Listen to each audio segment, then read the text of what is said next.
ایک یونیورسٹی میں میرا پروگرام چل رہا تھا، پروگرام جامعہ ملیہ میں دلی میں،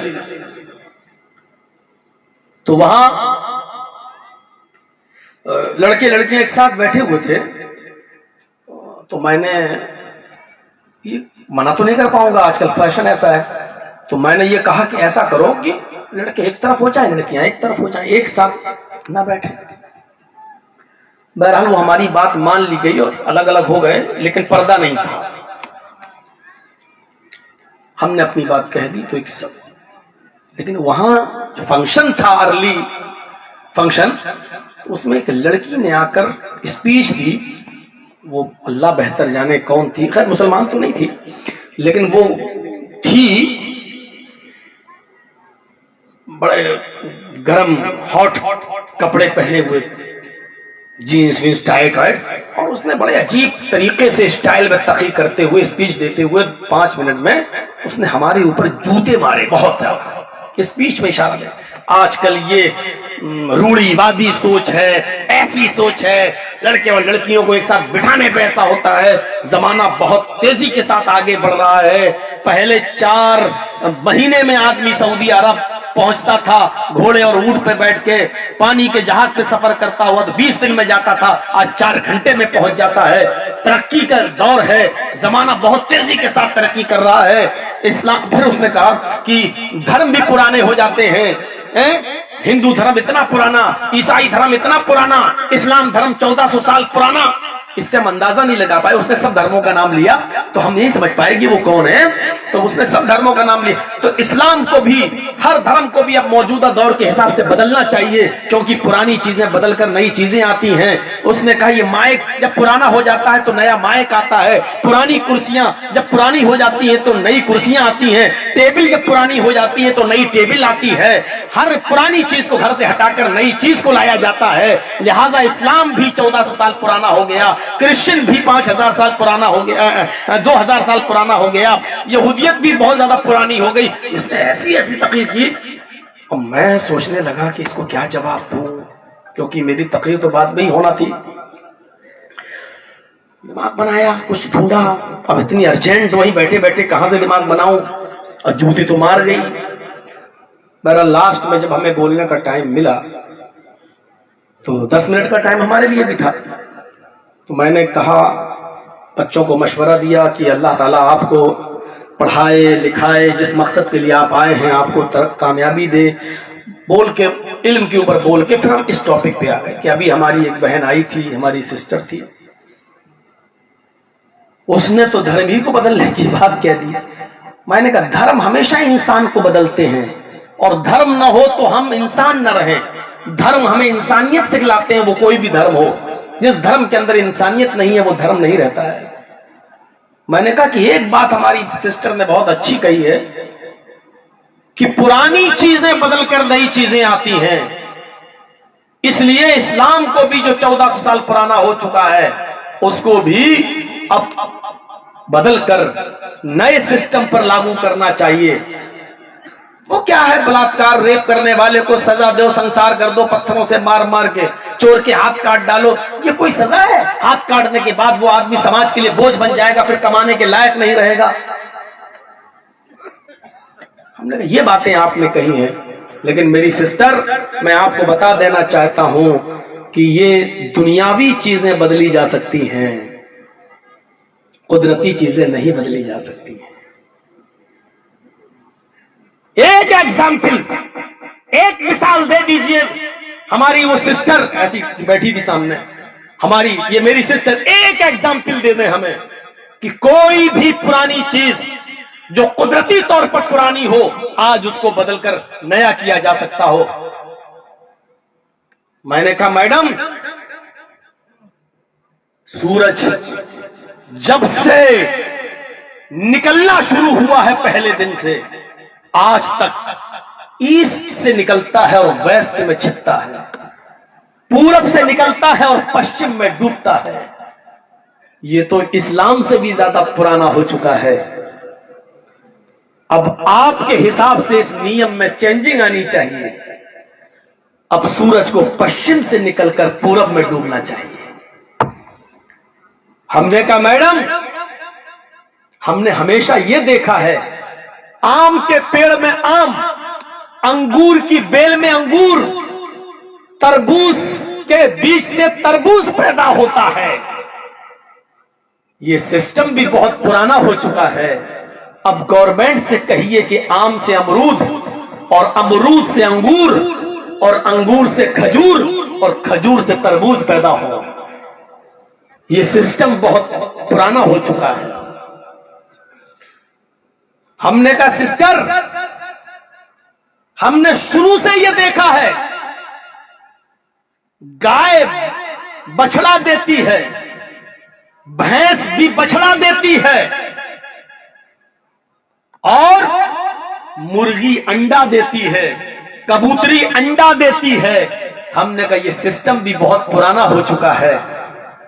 اب کبوتری کو بچہ، مرغی کو بچہ، بھینس اور گائے اور بکری کو انڈا دینا شروع کر دینا چاہیے، کیونکہ اب پرانے سسٹم کو چینج ہونا چاہیے، چینجنگ لانی چاہیے. ہم نے کہا سسٹر ہم نے یہ دیکھا ہے کہ ماں کے پیٹ سے پہلے بچہ پیدا ہوتا ہے، پھر دھیرے دھیرے جوان ہوتا ہے، لاسٹ میں بوڑھا ہوتا ہے اور پھر مر جاتا ہے. یہ نیم، یہ سسٹم بھی بہت پرانا ہو چکا ہے. اب بچے کو پیدا کرنے کے بعد پھر اس کو کھلا پلا کر 18-20 سال لگ جاتے ہیں اس کو بڑا کرنے میں. اب یہ سسٹم بدلنا چاہیے. اب آٹومیٹک وہ نیم ہونے چاہیے کہ اب اتنی محنت نہ کرنا پڑے پالنے اور پوسنے میں، اب جوان ہی کو پیدا ہونا چاہیے اور پھر بچہ ہو کے دھیرے دھیرے مرنا چاہیے. اب ماں کے پیٹ سے پہلے بوڑھا پیدا ہو، پھر جوان ہو، پھر بچہ ہو کے مرے. یہ سسٹم بھی بہت پرانا ہو چکا ہے، اس کو آپ چینج کروائیے. اب وہ ہمیں گھور کے دیکھ رہی ہے. میں نے کہا اس طرح گھور کے مت دیکھو، ہم لوگ تو مولوی ہیں، کمزور دل کے ویسے ہی مر جائیں گے. ایسے گھور کے مت دیکھو سسٹر، میں بار بار بول رہا ہوں سسٹر اس نیم کو آپ بدلنا چاہیے. اچھا چھوڑیے سسٹر، اس سارے نیم کو آپ نہیں بدل سکتی ہیں کیونکہ یہ آپ کے بس کی بات نہیں ہے. چلیے اپنے ٹیچر سے کہیے، چلیے اپنے ٹیچر سے کہیے سسٹر بتائیے 2+2 کتنا ہوتا ہے؟ آپ بتائیے. اسی سے میں نے پوچھا کتنا ہوتا ہے؟ کہتے 2+2 4. ہم نے کہا 2 2 4 اور 4 4 8. یہ تب سے پڑھایا جا رہا ہے جب سے اسکول اور کالج کی بنیاد پڑی ہوئی ہے اور آج تک یہی پڑھایا جاتا رہا ہے. میں کہنا چاہتا ہوں کہ یہ نیم بھی پرانا ہو چکا ہے. میتھمیٹکس کے ان اصولوں کو بدلنا چاہیے. اب 2 2 3 اور 3 3 5 ہونا چاہیے کیونکہ 2 2 4 اور 4 4 8 یہ نیم بھی بہت پرانا ہو چکا ہے. آپ ایک چھوٹے سے نیم اپنے اسکول اور کالج کے اس نیم کو نہیں بدل سکتی ہیں. چلیے آپ اسلام کو بدلنے کی بات کرنے کے لیے، چلیے آپ مذہب کو بدلنے کی بات کرنے کے لیے ہم نے کہا سوچ بدلیے. آپ ہم سے کہہ رہی ہیں آپ لوگ سوچ بدلیے، میں آپ سے کہتا ہوں کہ سوچ بدلیے. مجھے بتائیے کہ دنیا میں کون سا ایسا نظام ہے جو قدرتی اور جو بدلا گیا ہو؟ قدرتی چیزیں نہیں بدلتی ہیں.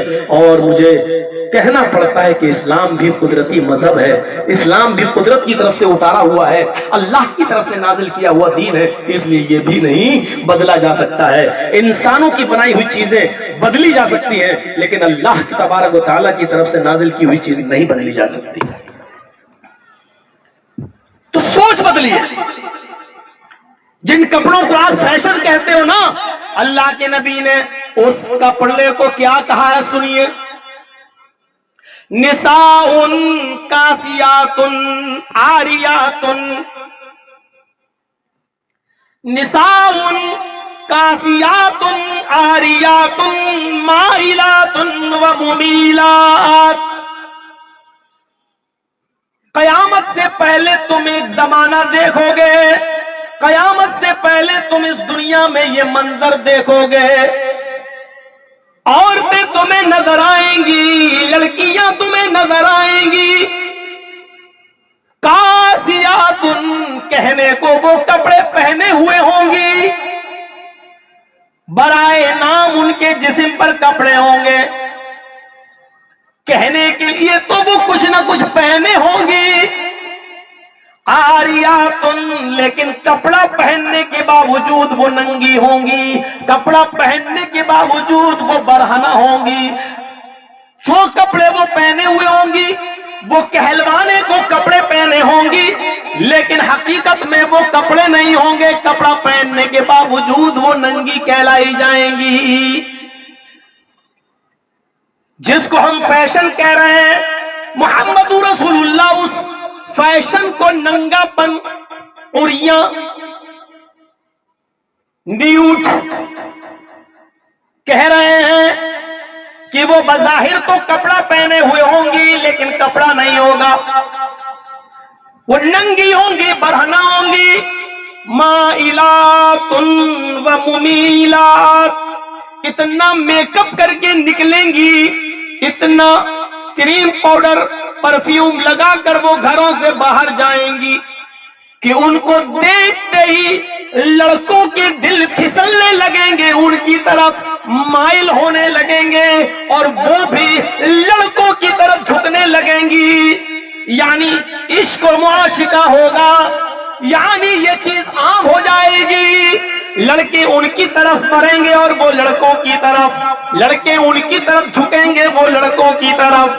جب یہ زمانہ تم اپنی آنکھوں سے دیکھ لو، جب یہ فیشنیبل کپڑے جب تم اپنی آنکھوں سے دیکھ لو، جب یہ جینس، یہ اسکرٹ، یہ پیلر، یہ لیگی، یہ سارے کپڑے جب پہن کر لڑکیاں گھر سے باہر نکلنے لگے، جوان بیٹیاں گھر سے باہر نکلنے لگے، 10 سال سے بڑی لڑکی جوان مانی جائے گی، 10 سال سے بڑی لڑکی بالغ مانی جائے گی، 10 سال سے بڑی لڑکی کے اوپر پردہ، نقاب، حجاب، چادر، یہ سب چیزیں ضروری ہو جائیں گی۔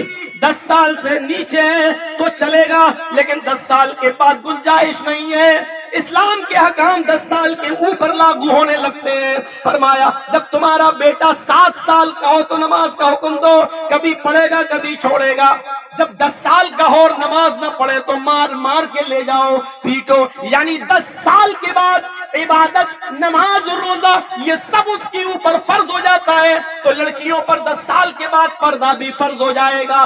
اس لیے فرمایا کہ سنو، یہ ساری چیزیں تمہارے اوپر ضروری ہیں، لیکن جب یہ لڑکیاں ایسے کپڑے پہن کر نکلنے لگے ہیں، فیشن کر کے نکلنے لگے ہیں، لا يدخلن الجنت ولا یجدن ریحھا، ایسی عورتوں کو کبھی بھی جنت میں داخل نہیں کیا جائے گا۔ لا يدخلنا بھی پڑھا کچھ لوگوں نے، وہ جنت میں نہیں جائیں گی، اور اکثر نے پڑھا لا يدخلن الجنت، ہرگز جنت میں داخل نہیں ہوں گی۔ ہرگز کا مطلب ہوں گی ہی نہیں جائیں گی جنت میں، اور جنت تو بہت دور کی بات ہے، جنت بہت دور کی بات ہے۔ ولا یجدن ریحھا، جنت کی خوشبو بھی نہیں ملے گی، جنت کی خوشبو۔ جنت کے گیٹ کے باہر ایک گھوڑا کھڑا کرو اور اس گھوڑے پر بیٹھ جاؤ، اور اس گھوڑے پر بیٹھ کر سفر کرو، دوڑاؤ، 70 سال تک کنٹینیو، بغیر رکے ہوئے، بغیر کھائے پیے، 70 سال تک اس کو دوڑاتے رہو۔ 70 سال کے بعد وہ جہاں پہنچے گا، 70 سال کے بعد وہ جہاں پہنچے گا، جنت کی خوشبو وہاں تک آ رہی ہوگی۔ اب اللہ کے نبی کہتے ہیں کہ ایسی عورتیں جنت کی خوشبو بھی نہیں پائیں گی، یعنی ان کو جنت سے اتنا دور کر دیا جائے گا کہ ان کے اور ان کے جنت کے جانے میں، جنت کے درمیان 70 سال کا فاصلہ ہوگا۔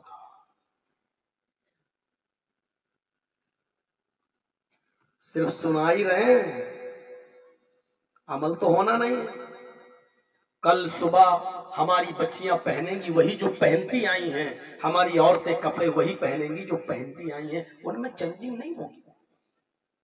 مولانا صاحب اتنی جلدی اگر کسی نے عمل کیا ہوتا تو آپ تو 18 اور 20 سال سے آ رہے ہیں، کل یہ چک معظم پور لکی پور کتنی چینجنگ دیکھی؟ کچھ بھی نہیں۔ اگر اس کا جواب مجھ سے پوچھو کہ جرجی صاحب 20 سال میں آپ نے کتنی چینجنگ دیکھی، تو جواب یہ ہوگا کچھ نہیں، اس سے زیادہ بےہودگی اور دیکھی۔ 1 سال کے بعد دوسرے سال جب آتا ہوں تو اور ماڈرنیت آ جاتی ہے، فیشن اور بڑھ جاتا ہے. تو دیکھیے ہم جس کو فیشن سمجھ رہے ہیں، اسلام اسی کو ننگا پن کہہ رہا ہے کہ یہ ننگا پن ہے. اس کے بعد آئیے وَلْتَنْظُرْ نَفْسٌ مَا قَدَّمَتْ لِغَدٍ. اب آپ سمجھ گئے نا، سوچ بدلیے.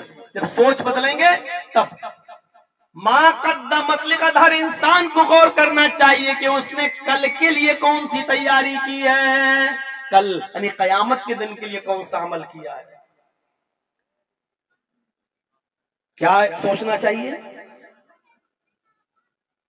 ابو بکر صدیق کے زمانے میں جو واقعہ سنانے جا رہا ہوں ذرا اس کا منظر دیکھیے. حضرت ابو بکر صدیق کے زمانے میں قحط پڑ گیا. اب بنگال میں بول رہا ہوں تو قحط کو ہم کیا بتائیں؟ قحط سمجھتے ہیں نا؟ نہیں سمجھتے. سوکھا پڑ گیا، بارش نہ ہونے کی وجہ سے سوکھا پڑ گیا اور اناج گلہ سب کچھ نہیں ہے، لوگ بھوکے مر رہے ہیں. تو اب کیا کیا جائے؟ تو ملک شام سے، سیریا جس کو آج بولا جاتا ہے سیریا، اس کا پرانا نام شام، شام سے 1000 اونٹ پر لدا ہوا اناج آیا. حضرت عثمان غنی رضی اللہ تعالیٰ عنہ کا یہ تجارتی بزنس تھا، تجارت کی بزنس تھا. وہ اسی اناج کا، گلے کا خرید و فروخت کا بزنس کرتے تھے. تو شام سے 1000 اونٹ گلے سے لدے ہوئے ان کے پاس آئے. صبح پہنچا نہ، شام کو پہنچا اور تھوڑی دیر میں مدینے کے لوگوں کو اطلاع ہو گئی. جو مدینے میں جو بزنس مین تھے، جو تجارت کر رہے تھے، جو بزنس مین تھے، ان کو پتا چلا کہ عثمان غنی کے پاس 1000 اونٹ مال آیا ہے، گلہ اناج، تو چلو ان سے خریدا جائے اور مدینے میں بیچا جائے. ایسے موقع پر لوگ ناجائز فائدہ اٹھاتے ہیں، ہے ہی نہیں مال. اب 100 کا مال جو عام دنوں میں 100 میں ملتا تھا، آج 200 میں بک رہا ہے، اس میں لینا پڑ رہا ہے. لاک ڈاؤن میں کیا ہوا؟ مجبوری تھی. جب بالکل مرغی تک، ہمارے یو پی میں تو بھینس بکری مرغی سب، ایک آدمی بیچارہ کہیں پتا چل گیا، اس کو کہیں کر لیا بھینس، تو بیچارہ 1 کلو گوشت لے کے آ رہا تھا. اپنے ہی لوگوں میں سے کسی نے مخبری کر دی، اس سے کہا ذرا اپنے ایکٹیوا کی ڈگی کھول. اس نے کھولا تو اس میں 1 کلو گوشت مل گیا. ایسے موقع پر پولیس والوں نے خوب کمایا. چل اندر چل. اس نے سوچا کہ اگر FIR ہو کے اندر چلے گئے تو بیل ویل کرانے میں اور کورٹ تک جانے میں 50-60 ہزار روپے لگے. طے ہوتا ہے. اس کو چھوڑا تو جانتے ہو 20,000 روپے سے 1 روپیہ کم نہیں لیا پولیس والوں نے، تب جا کر اس کو چھوڑا ہے. یہ ہماری آنکھوں دیکھی بات ہے. 1 کلو گوشت کی قیمت کتنی پڑ گئی؟ 20,000. ایسے حالات. اور ہمیشہ جاسوس دوسرے نہیں ہوتے، اپنے ہی ہوتے ہیں. ہمیں اپنے گھر پہ دال سے فکر نہیں ہو رہی ہے کہ چلو دال روٹی چل رہی ہے، ہمیں تکلیف اس بات کی ہو رہی ہے کہ تمہارے گھر میں گوشت کیوں پک رہا ہے. ہمیں اپنی پریشانی سے پریشانی نہیں ہے، ہمیں آپ کے اچھا کھانے اور پینے سے پریشانی ہے کہ آپ اچھا کیوں کھا رہے ہیں. یہ ہماری سب سے بڑی مصیبت بن چکی ہے آج. تو حضرت عثمان غنی کے پاس کچھ بزنس مین تاجر لوگ آئے اور کہا کہ امیر المومنین، تو عثمان سے کہا، عثمان غنی جی سنا ہے آپ کے پاس مال آیا ہے. جی بولیے. ہم اس کو خریدنا چاہتے ہیں، آپ بیچیں گے؟ حضرت عثمان غنی نے کہا ہاں بیچ دوں گا، اگر ہم کو اچھا منافع ملے گا تو، اچھی پروفٹ دو گے تو ہم بیچ دیں گے. کہا ٹھیک ہے ہم اچھی پروفٹ دیں گے. کہا بولو کیا؟ کہا آپ نے جو مال ملک شام سے 10 روپے میں خریدا ہے 10 درہم میں، ہم اس کے 12 درہم دیں گے. آپ نے جو مال خریدا ہے، مان لیجئے 10 کا خریدا تو ہم 12 میں ہم خرید لیں گے. حضرت عثمان نے فرمایا نہیں، مجھے اس سے بھی زیادہ پروفٹ مل رہی ہے، مجھے اس سے بھی زیادہ نفع مل رہا ہے. ان بزنس مین لوگوں نے، اس تاجر لوگوں نے کہا اچھا ایسا کرو اے عثمان، ہم آپ کے 10 درہم کا مال 14 درہم میں 14 درہم میں ہم لینے کے لیے تیار ہیں، 10 کا مال آپ 14 روپے میں ہم کو دے دو۔ حضرت عثمان کہتے ہیں مجھے اس سے بھی زیادہ منافع مل رہا ہے، مجھے اس سے بھی زیادہ پروفٹ مل رہی ہے۔ سنیے بہت اچھی چیز بتا رہا ہوں میں ابھی آپ کو۔ تاجروں نے، بزنس مین لوگوں نے کہا اے عثمان چلو آخری بولی، آپ کا 10 کا مال میں 15 میں لینے کے لیے تیار ہوں۔ آپ نے جو شام سے غلہ 10 درہم کا خریدا، ہر 10 درہم کے غلے پر 15 درہم میں دینے کے لیے تیار ہوں۔ حضرت عثمان کہتے ہیں جاؤ، ہماری تمہاری سودا نہیں ہو پائے گی، ہماری تمہاری سودا نہیں ہو پائے گی، اس لیے کہ مجھے اس سے بھی زیادہ پروفٹ، اس سے بھی زیادہ مجھے نفع مل رہا ہے۔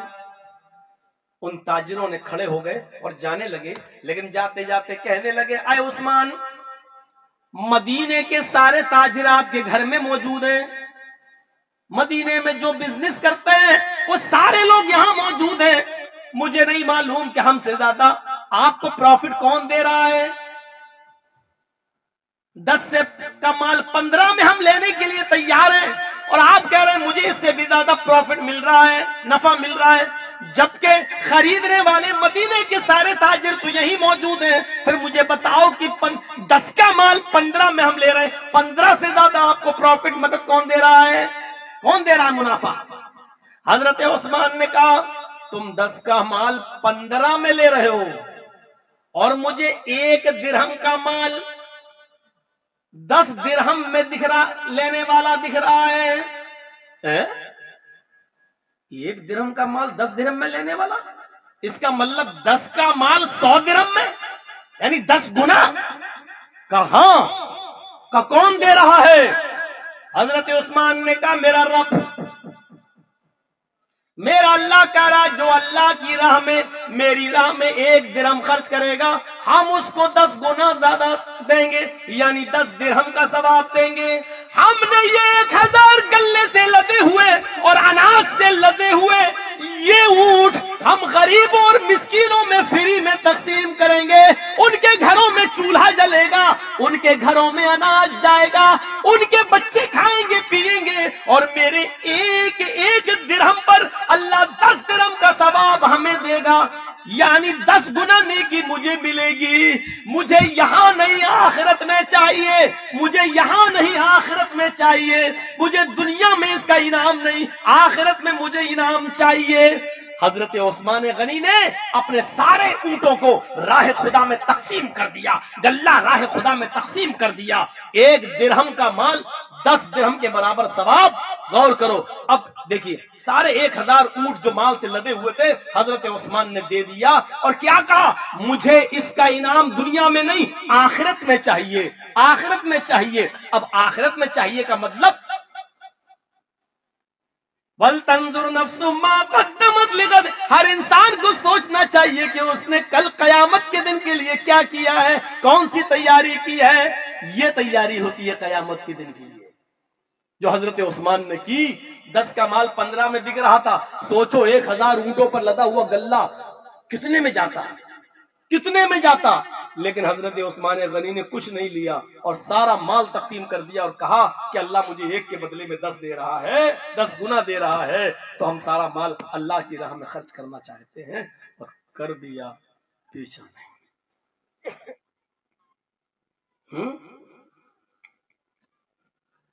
تصور کر رہے ہیں آپ، اندازہ لگا سکتے ہیں؟ اس کو کہتے ہیں قیامت کے دن کی تیاری، جو ہمارے اور آپ کے بس کی بات نہیں ہے۔ ہم زیادہ سے زیادہ 1000 اونٹ ہوں گے تو 1 اونٹ کا بھی مال تقسیم نہیں کریں گے، اس میں سے بھی کوئی فقیر غریب آ جائے تو 1 کلو دھان نکال کے دے دیں گے، لے بھائی تو اپنے گھر میں گئے۔ 1000 اونٹوں میں سے 1 بھی اونٹ ہم خرچ کرنے کے لیے تیار نہیں ہیں، اور امید لگائے بیٹھے ہیں کہ ہم مریں گے اور سیدھے جنت میں مل جائیں گے، ادھر مرے اور ادھر جنتی۔ سود کھانے والے بھی جنت کی امید لگائے بیٹھے ہیں، سود الربا 72 حوبا، ایسرھا ان ینکح الرجل امہ، سود کے 72 دروازے ہیں، سود بیاز اس کے 72 دروازے ہیں، اللہ کے نبی نے فرمایا اس کے 72 گیٹ ہیں۔ ایسرھا ان ینکح الرجل امہ، سب سے ہلکا درجہ، سب سے ہلکا دروازہ سود کا یہ ہے کہ ایک آدمی اپنی سگی ماں کے ساتھ زنا کرتا ہے۔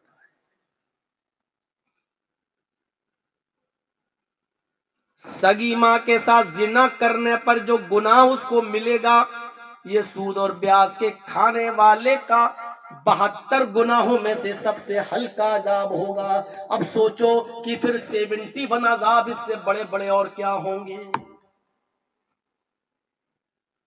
کہاں ہے؟ چل رہا دھڑا دھڑ، بہت آسان سمجھ رکھا ہے ہم نے سود کا معاملہ۔ آئیے ابو بکر صدیق کے زمانے میں حضرت عثمان نے 1000 اونٹ پر لدا ہوا مال تقسیم کر دیا۔ کیوں؟ ہمیں اس کا انعام قیامت کے دن چاہیے۔ آئیے ایک واقعے کی طرف لے کر چلتا ہوں، خود ابو بکر صدیق کا واقعہ میں بتاتا ہوں، یہ تو عثمان کا تھا۔ ابو بکر صدیق جب خلیفہ بنائے گئے اور لوگوں نے ان کو نبی اکرم کے انتقال کے بعد خلیفہ متعین کر لیا، خلیفہ بننے کے بعد کیا کرتے تھے؟ وہ خلیفہ تو ہیں، امیر تو بن گئے، لیکن بیوی بچوں کا پیٹ کیسے پالا جائے، ان کا گزر بسر کیسے کیا جائے، ان کا گزر بسر کیسے چلے؟ تو اب کہتے ہیں اب کیا کریں، پہلے تو اب تو میں امیر المومنین بھی ہو گیا ہوں، پھر سوچتے ہیں کہ اگر کام دھندا نہیں کریں گے تو بیوی بچے کیسے کھائیں گے؟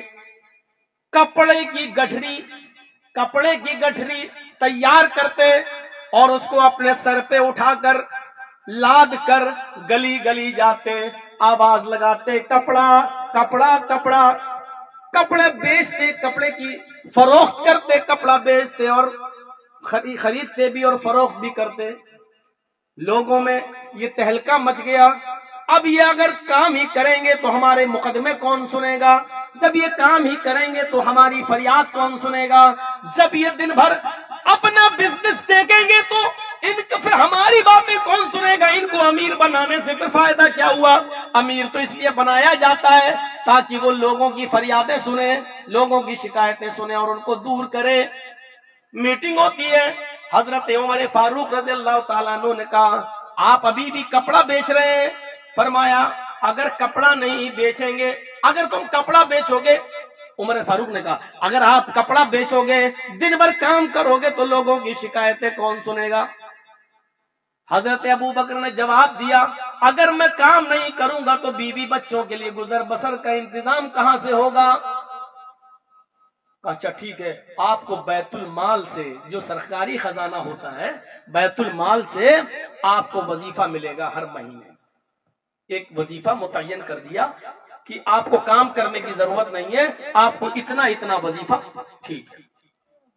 1 مہینے وظیفہ چلا، 2 مہینے کا وظیفہ ملا، تیسرے مہینے کا وظیفہ ملا، چوتھے مہینے کا وظیفہ ملا، اتنا ملتا تھا کہ پورے گھر کا گزر بسر چلتا رہا۔ ایک دن بیوی نے کہا سنو، اور اس منظر کو سننے کے بعد آج کے موجودہ حالات پر نظر ڈالنا اور ایک نظر ذرا یوگی اور مودی کے اوپر بھی ڈالنا، ایک نظر ان حکمرانوں کے سروں کے اوپر بھی ڈال لینا، یہ بھی امیر المومنین ہیں، یہ ابو بکر صدیق۔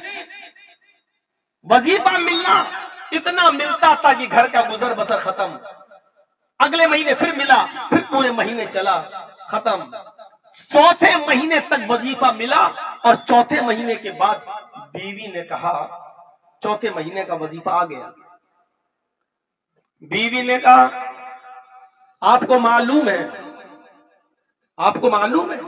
جب آپ امیر المومنین نہیں تھے اور کام کرتے تھے، محنت کرتے تھے تو اتنا کما لیا کرتے تھے کہ کبھی کبھی گھر میں مٹھائی بھی آ جایا کرتی تھی، آپ کے بچے اور میں کبھی کبھی مٹھائی کھا لیا کرتی تھی، لیکن جب سے آپ امیر المومنین بنے ہیں گھر میں مٹھائی کھانے کو نہیں ملی ہے. میرا دل کر رہا ہے کہ آج مٹھائی کھائی جائے, آپ کے بچوں کو بھی ایک ایک مٹھائی مل جائے. ابو بکر صدیق کی آنکھوں میں آنسو آ گئے, روتے ہوئے کہتے میری بیوی تمہیں معلوم ہے کہ بیت المال سے مجھے جو وظیفہ ملتا ہے, بیت المال سے مجھے جو پورے مہینے کا راشن ملتا ہے وہ اتنا ملتا ہے کہ اس میں ہم کچھ بچا نہیں سکتے کہ اس کو بیچ کر ہم مٹھائی خرید لیں, بچا نہیں سکتے ہیں. اس لیے اب یہ امید چھوڑ دو کہ ہمیں مٹھائی کھانے کو ملے گی. نہیں, میری بیوی دنیا میں اگر مٹھائی نہیں ملی تو کیا ہوا, صبر کرو انشاءاللہ آخرت میں اللہ تعالیٰ کے یہاں جو چاہیں گے ملے گا. بیوی نے کہا کوئی بات نہیں. فرما بردار بیوی تھی, اپنی شوہر کی مجبوری کو سمجھتی تھی. کوئی بات نہیں, چوتھے مہینے کا جو راشن آیا چٹکی چٹکی بچایا. آج اتنا بچا لیا, کل اتنا بچا لیا, پھر اتنا بچا لیا, پورے ایک مہینے بچاتی ہوئی اتنا کر لیا, لگ بھگ 1.5-2 کلو زیادہ اتنا بچا لیا. جب پورا مہینہ ہو گیا تو ابو بکر صدیق رضی اللہ تعالیٰ عنہ سے کہنے لگی لیجئے مہینہ ختم, اب اگلے مہینے بیت المال سے پھر وظیفہ مل جائے گا, راشن مل جائے گا. یہ راشن 1.5 کلو 2 کلو میرے پاس ہے, اتنا میں نے بچایا تھا, ایک مہینے بچانے کے بعد اتنا ہوا ہے. ایک کام کیجئے, اتنا راشن بازار میں کہیں بیچ کر اس کے بدلے میں مٹھائی لے آئیے. اچھا تم نے بچایا تھا؟ ہاں. کہا میری بیوی تم نے میری آنکھیں کھول دی. لیجئے, بیوی نے بچایا تھا اس لیے کہ مٹھائی آ جائے گی اس کو بیچ کر. حضرت ابو بکر کیا کہتے ہیں, میری بیوی تم نے اتنا بچایا اور پورے مہینے بچایا تو اتنا بچ گیا. کہا کہ اس لیے بچایا تھا کہ مٹھائی مل جائے. کہا ابو بکر صدیق نے میری بیوی اتنا بچانے کے بعد بھی میرے گھر کا گزر بسر چلتا رہا. کہا اس کا مطلب یہ 2 کلو مجھے بیت المال سے زیادہ ملتا تھا. تصور کیجئے کیا فکر آخرت رہی ہوگی ان کے اندر. یہ بیڑیوں کے دھندے کرنے والے, اسمیک اور گانجے کی سپلائی کرنے والے, براؤن شوگر استعمال کرنے والے اور اسی کو اپنا بزنس بنانے والے, ذرا تصور کریں کہ جنت سے ہم کتنا دور ہیں, جنت سے ہم کتنا دور ہیں. قیامت کے دن اپنے رب کے سامنے ہم کیا جواب دیں گے؟ سود اور پیاز کھانے والے, چناؤ کے موقع پر سٹا لگانے والے, میچ کے موقع پر سٹے بازی کرنے والے, ذرا تصور کریں کہ اپنے رب کے سامنے کھڑے ہوتے وقت یا اپنے نبی کو تو چھوڑو اپنے مولویوں کو بھی منہ دکھانے کے لائق نہیں ہوں گے. کتنا دور ہے یہ آخرت سے, ذرا تصور کرو. ابو بکر صدیق کہتے ہیں میری بیوی تم نے اتنا روز بچایا, ایک مہینے میں تم نے یہ 2 کلو اناج بچا لیا. اس کا مطلب اس 2 کلو کے بغیر بھی میرے گھر کا گزر بسر چل گیا. کہنے لگی ہاں, لیکن کہنا کیا چاہتے ہو؟ فرمایا کہنا یہ چاہتا ہوں کہ اتنا مجھے زیادہ ملتا تھا, اگر بیت المال سے مجھے اتنا کم ملے گا تب بھی مجھے گزر بسر چلے گا.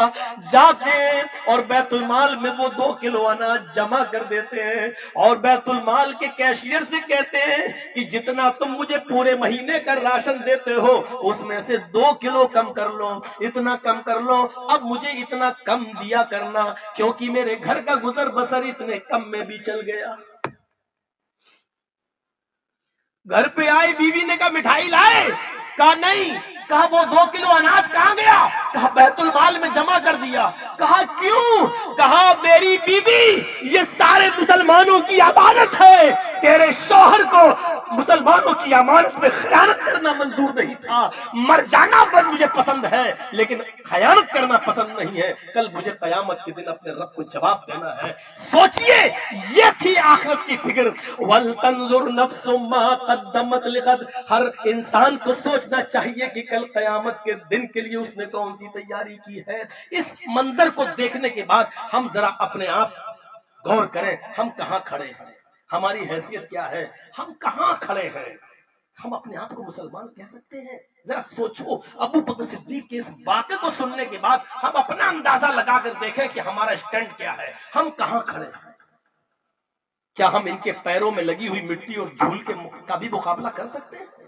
کیا ان کے جوتے میں لگی ہوئی مٹی کا بھی مقابلہ ہم کر سکتے ہیں؟ تقوی میں، خوف خدا میں، قیامت کے دن کے ڈر میں، اور عذاب جہنم اور عذاب قبر میں، کیا ہم ان کے پیروں میں لگی ہوئی مٹی کے بھی مقابلے میں ہیں؟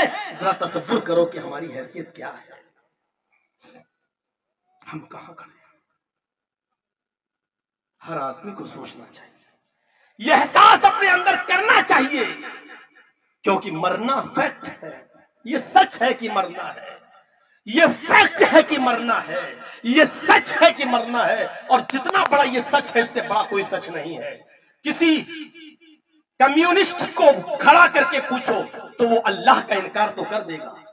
دنیا میں بہت سے ایسے لوگ ہیں جبکہ جانتے ہیں کہ بغیر کوئی وجود کے کوئی چیز وجود میں نہیں آتی۔ یہ مائک ہے، یہ وجود میں آیا ہے، مائک دیکھنے سے پہلے ہمارا دماغ کہے گا مائک بنانے والا کوئی ہے۔ گھڑی ہے، یہ نظر پڑتی ہے میری، اس سے پہلے یہ اندازہ ہو جاتا ہے کہ اس گھڑی کا بنانے والا بھی کوئی ہے۔ یہ دنیا جس میں ہم ہیں، اس سے پہلے ہماری کھوپڑی کہتی ہے، ہمارا دماغ کہتا ہے کہ دنیا کا بنانے والا کوئی ہے۔ اس کا انکار نہیں کیا جا سکتا، لیکن اللہ کا انکار کرنے والے بہت مل جائیں گے، کہیں نہیں اللہ نام کی کوئی چیز نہیں ہے، ہم نہیں مانتے کسی اللہ کو۔ میرے بھائیوں، اللہ کا انکار کرنے والے آج لاکھوں لوگ مل جائیں گے دنیا میں، لیکن ان انکار کرنے والوں سے بھی اگر آپ پوچھو کیا دنیا میں کوئی ایسا ہے جس کو مرنا نہیں ہو، تو وہ بھی انکار نہیں کر پائے گا، وہ بھی یہ کہے گا کہ نہیں مرنا سب کو ہے۔ تصور کیجئے کہ موت کتنی بڑی سچائی ہے۔ نبی کا انکار کرنے والے ملیں گے، اسلام کا انکار کرنے والے ملیں گے، اللہ کا انکار کرنے والے ملیں گے، لیکن موت کا انکار کرنے والا دنیا میں کوئی نہیں ملے گا، کوئی نہیں۔ اس کا مطلب یہ ہے کہ سب سے بڑی حقیقت اور سب سے بڑی سچائی ہے کہ جو یہاں ہے اس کو جانا بھی ہے۔ ہم اور آپ زندگی کی اس ٹرین پر بیٹھے ہوئے ہیں، زندگی کی اس ٹرین پر بیٹھے ہوئے ہیں جس کی آخری منزل قبرستان ہے۔ جیسے دلی سے اور ہاوڑا ٹرین چلتی ہے، دلی سے کوئی بیٹھا ہاوڑا میں آ کر رک گئی، اس سے آگے نہیں جائے گی کیونکہ اس کی آخری اسٹیشن ہاوڑا ہے، ہاوڑا سے چلی اور دلی رک گئی، اب دلی سے آگے نہیں جائے گی کیونکہ لاسٹ اسٹاپیج اس کا دلی ہے۔ ہمارا لاسٹ اسٹاپیج قبرستان ہے۔ ہم اور آپ زندگی کی جس گاڑی پر بیٹھے ہوئے ہیں، جس ٹرین پر چل رہے ہیں، اس کا آخری اسٹاپیج قبرستان ہے۔ یہ الگ بات ہے کہ زندگی کی جس ٹرین میں ہم بیٹھے ہوئے ہیں، کسی کی منزل 2 دن پہلے آ جاتی ہے اور کسی کی منزل 2 دن کے بعد آتی ہے۔ یہ الگ بات ہے کہ کسی کی اسٹیشن آج آ گئی اور کسی کی اسٹیشن کل آنے والی ہے، لیکن جانا سب کو ایک ہی منزل پر ہے، جانا سب کو ایک ہی مقام پر ہے، اور سب کا اسٹاپیج وہی قبرستان ہے۔ فَلَوْلَا إِذَا بَلَغَتِ الْحُلْقُومَ وَأَنْتُمْ حِينَئِذٍ تَنْظُرُونَ۔ اس وقت تمہارا کیا حال ہوگا جب تمہارے حلق پر تمہاری موت، تمہاری روح نرخرے تک پہنچ جائے گی۔ فَلَوْلَا إِذَا بَلَغَتِ الْحُلْقُومَ، جب ملک الموت روح نکالے گا اور یہ روح تمہارے نرخرے تک، تمہارے حلق تک آ جائے گی، وَأَنْتُمْ حِينَئِذٍ تَنْظُرُونَ، اس وقت تم اس روح کو نکلتے ہوئے اپنی آنکھوں سے دیکھ رہے ہوگے۔ یہ روح جب نکلتی ہے نا، ہر آدمی اپنی آنکھوں سے دیکھتا ہے، جانتے ہو کیوں؟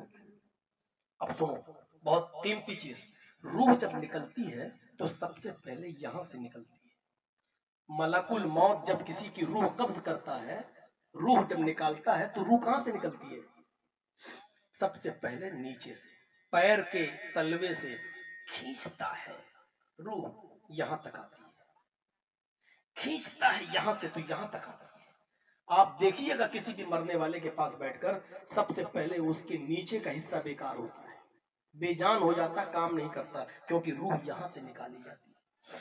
یہاں سے جب روح نکلتی ہے تو پہلے پیر کا حصہ کام کرنا بند کرتا ہے، پھر ٹخنا کام کرنا بند کرتا ہے، پھر یہ روح نکلتے نکلتے ایڑی تک آ جاتی ہے، ایڑی سے نیچے کا حصہ بے جان ہو جاتا ہے، پھر روح نکالتے نکالتے گھٹنے تک آتی ہے، گھٹنے سے نیچے کا حصہ کام کرنا بند کر دیتا ہے، پھر گھٹنے سے نکل کر ران پر آتی ہے، پھر ران سے نکل کر کمر تک لاتا ہے روح کو، پھر کمر سے نیچے کا حصہ بے جان ہو جاتا ہے، کام نہیں کرتا، پھر سینے تک کھینچ کر لاتا ہے، سینے سے نیچے کا حصہ کام کرنا بند کر دیتا ہے، پھر یہ روح نکلتے نکلتے حلق تک پہنچ جاتی ہے تو حلق سے نیچے کا حصہ کام کرنا بند کر دیتا ہے، اور جب حلق تک پہنچتی ہے اور حلق سے جب نکالتا ہے تو آدمی کی آنکھیں پھٹ جاتی ہیں۔ دیکھیے گا انتقال کے وقت آنکھیں بڑی ہو جاتی ہیں ایسے، جب اس کی آنکھیں پھٹ جاتی ہیں، جب روح فرشتہ نکالتا ہے اس وقت وہ اپنی آنکھوں سے روح کو نکلتے ہوئے ملک الموت کو روح کو کھینچتے ہوئے وہ دیکھتا ہے ایسے کر کے، اور اسی وقت وہ دیکھ لیتا ہے کہ اس کے پاس رحمت کے فرشتے کھڑے ہیں یا عذاب کے فرشتے کھڑے ہیں۔ مرنے والا مرنے سے پہلے اپنی روح کے بارے میں سمجھ جاتا ہے کہ میرا ٹھکانہ کہاں ہوگا، میری روح کو لین میں ڈالا جائے گا یا سجین میں ڈالا جائے گا، اس کو اپنا پورا منظر پوری زندگی کے کارنامے یاد ہو آ جاتے ہیں۔ سب کے ساتھ یہ ہونا ہے، ہم اور آپ سب اس مرحلے سے گزریں گے، یاد رکھیے گا۔ یہ الگ بات ہے کہ آج سن کر کل بھول جائیں، لیکن جن کی منزل آ چکی ہے اس منظر کو دیکھیں گے۔ پھر روح کو جب کھینچتا ہے تو روح ناک اور کان اور آنکھ، یہ تین راستے روح کے نکلنے کے، ناک کان اور آنکھ کے راستے سے وہ باہر نکلتی ہے۔ جب نکلتی ہے تو نکلتے ہوئے آدمی دیکھ لیتا ہے کہ میری روح نکل رہی ہے، قرآن نے اسی کو کہا وَأَنْتُمْ حِينَئِذٍ تَنْظُرُونَ، اس وقت تم اپنی آنکھوں سے دیکھ رہے ہوتے ہو۔ وَنَحْنُ أَقْرَبُ إِلَيْهِ مِنْكُمْ وَلَكِنْ لَا تُبْصِرُونَ۔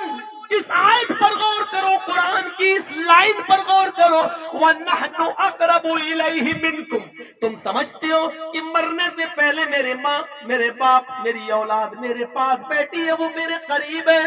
نہیں نہیں نہیں، وَنَحْنُ أَقْرَبُ إِلَيْهِ مِنْكُمْ، اس وقت تمہارے سب سے زیادہ قریب میں ہوتا ہوں۔ اللہ کہہ رہا ہے وَنَحْنُ أَقْرَبُ إِلَيْهِ مِنْكُمْ، اس وقت تمہارے سب سے زیادہ قریب ہم ہوتے ہیں، وَلَٰكِن لَّا تُبْصِرُونَ، لیکن تمہاری آنکھوں میں یہ طاقت نہیں ہوتی کہ تم مجھے دیکھ سکو۔ اس منظر کو سوچ کر بھی اگر کوئی آدمی کا دل نہ پگھلے تو میں سمجھتا ہوں کہ اس کا دل نہیں پتھر ہے۔ ان آیتوں کو سننے کے بعد بھی اگر وہ اپنی آخرت کے لیے کچھ تیاری نہ کر سکے تو میں سمجھتا ہوں کہ اس سے بڑا پتھر دل شاید کوئی نہ ہو۔ اگر اللہ نے کہا تھا قرآن میں کہ اگر ہم نے اس قرآن کو کسی پہاڑ پر اتارا ہوتا تو پہاڑ بھی جھک جاتا اور پہاڑ بھی موم ہو جاتا اور پگھل جاتا ہے۔ لو انزلنا هذا القرآن على جبل لرأيته خاشعا متصدعا من خشية الله، پہاڑ پر قرآن اتارا ہوتا تو پہاڑ بھی موم بن کر پگھل جاتا، لیکن باہر انسان تیرے دل پر قرآن کی آیتیں پڑھی جاتی ہیں اور تو پتھر دل بنا ہوا ہے، تیرا دل پگھلتا نہیں ہے، تیری آنکھوں سے آنسو نہیں آتے ہیں اور آخرت کے بارے میں تو کچھ سوچتا نہیں ہے۔ وَنَحْنُ أَقْرَبُ إِلَيْهِ مِنْكُمْ وَلَٰكِن لَّا تُبْصِرُونَ، کیوں نہیں نکال لیتے؟ اس وقت ہم سب سے زیادہ قریب ہم ہوتے ہیں، تمہارا باپ تمہاری ماں تمہاری اولاد تمہارے رشتہ دار تمہارے قریب نہیں ہوتے، اس وقت جتنا قریب ہم ہوتے ہیں کوئی نہیں ہوتا، لیکن تمہاری نگاہیں تمہاری آنکھیں ہمیں دیکھ نہیں سکتی، تمہاری آنکھیں تمہاری نگاہیں ہمیں دیکھ نہیں سکتی۔ وَلَوْلَا إِن كُنتُمْ غَيْرَ مَدِينِينَ، کیسا تھپڑ مارا ہے اللہ تعالیٰ نے دنیا کے سپر پاور لوگوں کو، دنیا کے طاقتور لوگوں کو۔ فلولا ان کنتم غیر مدینین ترجعونها ان کنتم صادقین، اگر تمہارے اوپر کوئی طاقت تم سب سے بڑے طاقتور ہو اور تم سے بڑا کوئی طاقتور نہیں ہے، اگر تم یہ سمجھتے ہو تو اس ملک الموت سے وہ روح چھین کر دکھاؤ اور اپنے اندر واپس لوٹا کر دکھاؤ اگر تم سچے ہو۔ اٹل بہاری جی روح واپس نہیں کر پائے، انڈیا کے پاورفل آدمی تھے، اندرا گاندھی پرائم منسٹر تھی، باڈی گارڈوں نے چھلی چھلی کر دیا، اپنی روح کو اپنے اندر لوٹانے میں ناکام رہی، راجیو گاندھی ناکام رہے، جنرل ضیاء الحق ناکام، ایوب خان ناکام، بے نظیر بھٹو ناکام، صدام حسین ناکام، خمینی ناکام، سارے ناکام نظر آتے ہیں، شاہ فیصل ناکام، شاہ فہد ناکام، سب ناکام، دنیا کے پاورفل آدمی رہے ناکام، بادشاہ رہے لیکن ناکام۔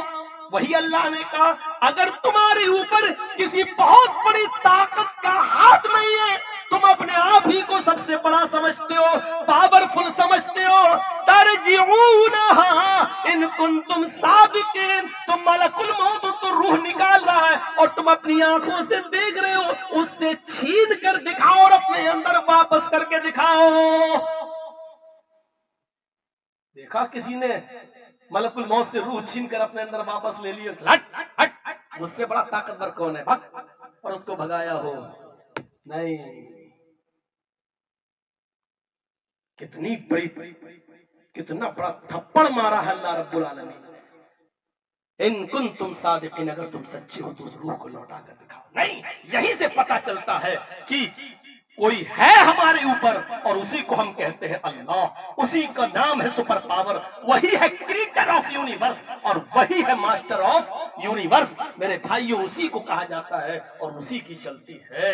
یہ سب ہم اور آپ کو، سب کو اس دنیا سے جانا ہے، یہ سب سے بڑی حقیقت ہے، یہ سب سے بڑی سچائی ہے۔ آئیے ایک چیز کی طرف ہم آپ کو اور لے کے چلتے ہیں، ذرا دیکھیے مامون رشید، یہ عباسی ایک خلیفہ گزرا ہے، بنو عباس میں سب سے زیادہ پاورفل ایک خلیفہ گزرا ہے جس کا نام تھا مامون رشید۔ مامون رشید اپنے سیاسی برودیوں کے لیے، اپنے راجنیتک برودیوں کے لیے، اپنے پولیٹیکل مخالفین کے لیے بڑا سخت تھا۔ جیسے آج ہمارا مودی، جیسے آج ہمارا مودی، اس کا جو برود کرتا ہے وہ اندر جاتا ہے، جو بی جے پی کے خلاف جاتا ہے اس کے اوپر کیس ہو جاتا ہے۔ تو جس طریقے سے یہ اپنا پولیٹیکل برودیوں کو برداشت نہیں کرتا، ایسی مامون رشید بھی اپنے پولیٹیکل، اپنے سیاسی مخالفین کو برداشت نہیں کرتا تھا، یہ سچ ہے۔ لیکن پبلک کے لیے بڑا اچھا تھا، عوام کے لیے بڑا نیک تھا، عوام کے ساتھ کبھی اس نے بے انصافی نہیں کی۔ مامون رشید آج اپنے دربار خلافت میں بیٹھا ہوا ہے، لوگوں کی شکایت سن رہا ہے۔ ایک بوڑھی عورت لاٹھی ٹیک کر آئی اور لاٹھی ٹیک کرا کر کہتی ہے، خلیفہ آئے مامون رشید، آپ کی رعایا کے ایک ظالم نے میرے اوپر ظلم کیا ہے، آپ کی ایک رعایا نے میرے اوپر ظلم کیا ہے، مجھے انصاف چاہیے۔ میرے پاس ایک زمین کا ٹکڑا تھا، چھوٹی سی زمین تھی، وہی میرے بڑھاپے میں سہارا تھی، اس کو بھی مجھ سے چھین لیا ہے، اس نے میرے اوپر ظلم کیا ہے۔ آپ میرا فیصلہ اس دنیا میں کریں گے یا کل قیامت کے دن؟ بس اتنا کہنا تھا، مجھے انصاف اس دنیا میں دیں گے یا آخرت میں؟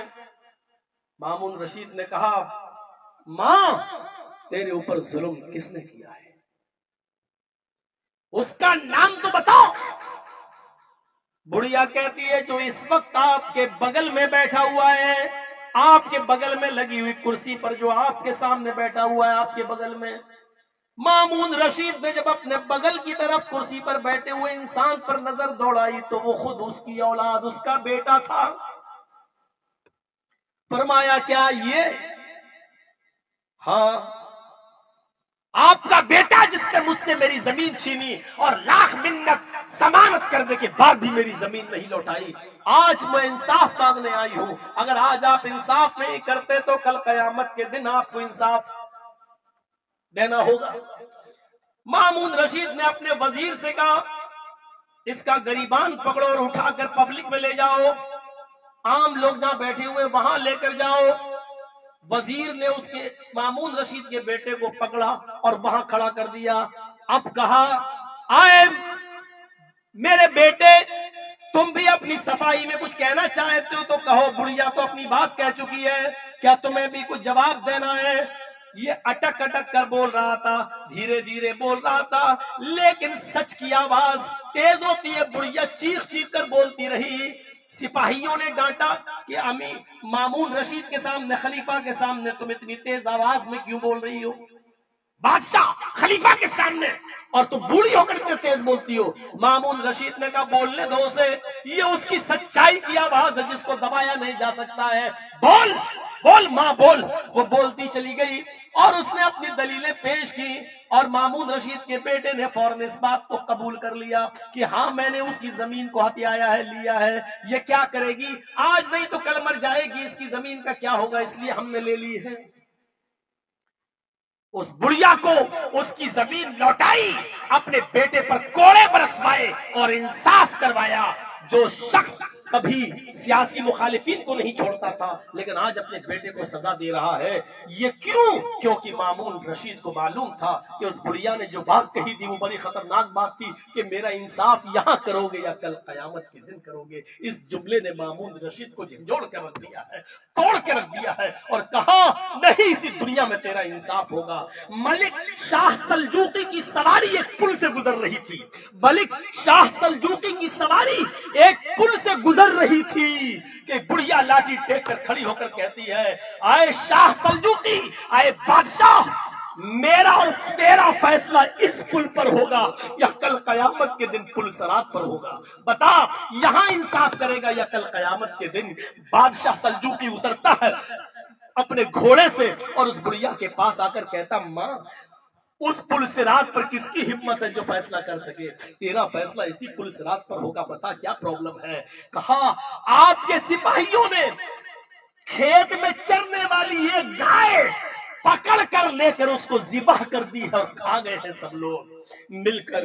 وہ گائے اس غریب بڑھیا کی تھی، اسی کا دودھ ہمارا گھر کا خرچہ اور پانی ہمارے گھر کا سرمایہ تھا، مجھے انصاف اس پل پر چاہیے، اب بتاؤ اس پر کرو گے یا اس پر؟ اس نے سارے سپاہیوں کو بلایا، پوچھا، اعتراف کر لیا، بتا دیا، اور یہ بڑھیا کی بات صحیح نکلی۔ اس بڑھیا کو اس سے بہتر اور اس سے زیادہ دودھ دینے والی گائے دے کر اور بہت سا انعام سے نواز کر اس بڑھیا کو واپس کیا، اور ان سپاہیوں کو ملک شاہ سلجوقی نے اس کو سزا دی۔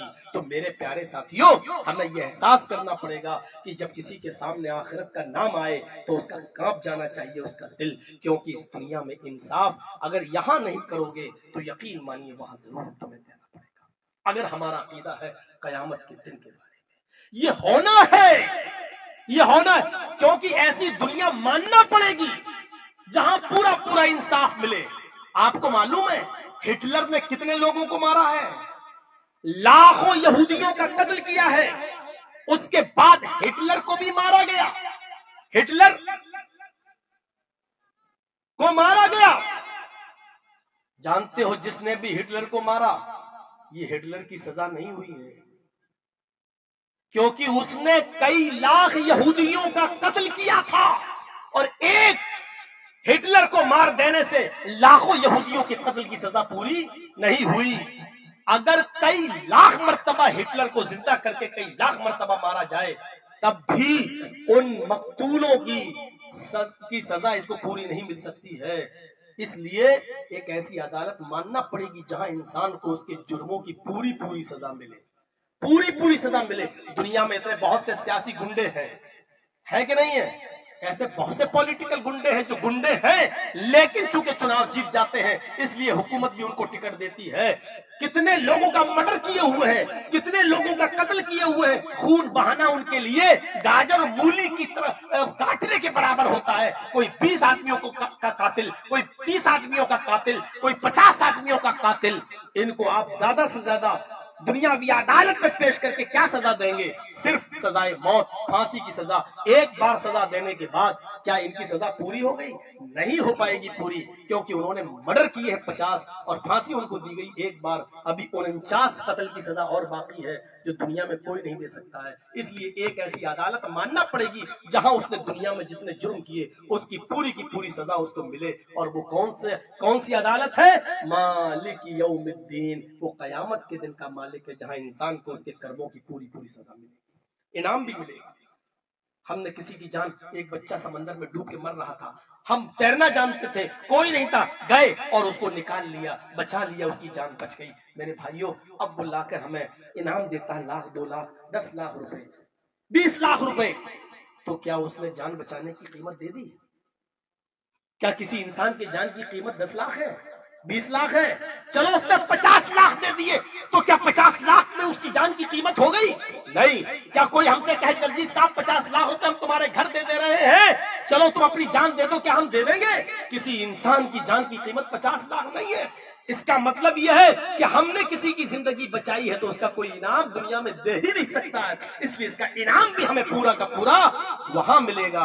اسی لیے کہتے ہیں کہ وہ یوم الجزا بھی ہے اور یوم السزا بھی ہے، ہمیں ہمارے اچھے کرموں کا انعام پورا ادھر ملے گا، دنیا میں کوئی نہیں دے سکتا ہے، اور ہمیں اپنے جرموں کی سزا بھی پوری وہی ملے گی، کیونکہ یہاں کوئی نہیں دے سکتا ہے۔ ما قدمت لغد، ایسا عمل کرو جو کل قیامت کے دن کے لیے ہم نے کیا تیاری کی ہے، اس بات کا احساس ہمارے اور آپ کے اندر ہونا چاہیے۔ اور لاسٹ میں یہ